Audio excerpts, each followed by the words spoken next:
Jérémy Ferrari est revenu dans le journal inattendu sur RTL sur son clash avec Manuel Valls sur le plateau d'On n'est pas couché. L'humoriste a expliqué qu'il n'avait pas pu s'empêcher de réagir aux propos du Premier ministre de l'époque, quitte à saboter sa promotion. Jérémy Ferrari va se produire sur la scène de Bercy lors de 2 soirées avec son spectacle Anesthésie Générale. Une véritable consécration pour l'humoriste révélée par On ne demande qu'à en rire, dont l'humour grinçant ne fait pas toujours l'unanimité. Il avait d'ailleurs confié avoir reçu à plusieurs reprises des menaces de mort.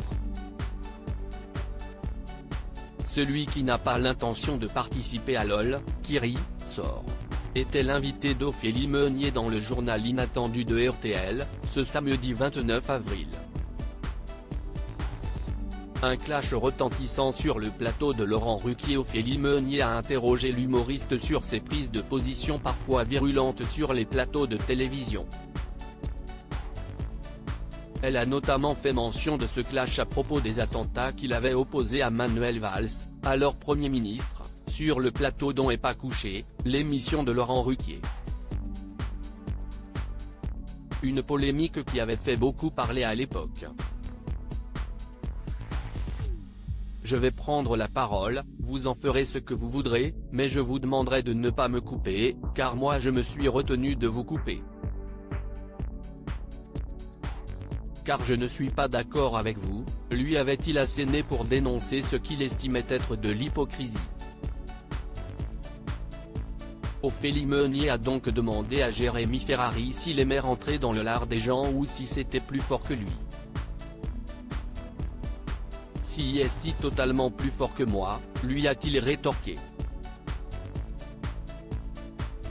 Je vous dis la vérité, Manuel Valls, le débat qu'il y a eu entre nous, il y a plein de gens comme ils savent qu'on est très amis avec Laurent Ruquier. Il y a plein de gens qui ont cru que c'était préparé, a-t-il expliqué. Il n'a pas envie que je plante ma promo. Pourtant, cette réaction épidermique aurait pu lui coûter cher dans un contexte de promotion pour son nouveau spectacle. J'écris un spectacle sur les attentats.